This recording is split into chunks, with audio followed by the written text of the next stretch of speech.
जिल्ह्यातील 11 नगर पंचायत, नगर परिषद, नगरपालिकांच्या सार्वत्रिक निवडणुकीसाठी राज्य निवडणूक आयोगाने निवडणुकीचा कार्यक्रम जाहीर केलाय। या निवडणुका निपक्ष व निर्भय वातावरणात पार पडण्यासाठी सर्व संबंधित यंत्रणांनी आदर्श आचारसंहितेची प्रभावीपणे अंमलबजावणी करावी असे निर्देश जिल्हाधिकारी तथा जिल्हा दंडाधिकारी आयुष प्रसाद यांनी दिले।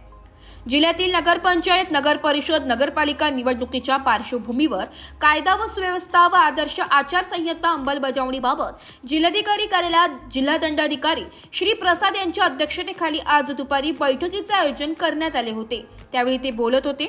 यावेळी पोलीस अधीक्षक बाळासाहेब पाटील ग्रामीण, निवासी उपजिल्हाधिकारी रोहित कुमार राजपूत, सहाय्यक आयुक्त नगरपालिका प्रशासन श्याम गोसावी यांच्यासह विविध विभागांचे अधिकारी उपस्थित होते। जिल्हाधिकारी श्री प्रसाद म्हणाले की जिल्ह्यातील 11 नगर पंचायत, नगर परिषद, नगरपालिकांच्या निवडणुकीसाठी उमेदवारी अर्ज भरण्यास सुरुवात झाली आहे।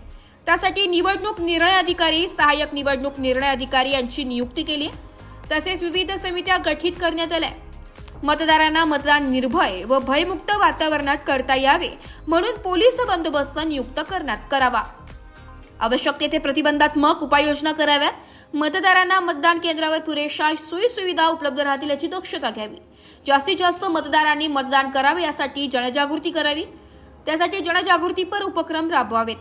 पोलीस अधीक्षक श्री पाटील यांनी सांगितले की पोलीस विभाग सतर्क असून मतदान केंद्रनिहाय बंदोबस्ताचे नियोजन करण्यात येत आहे।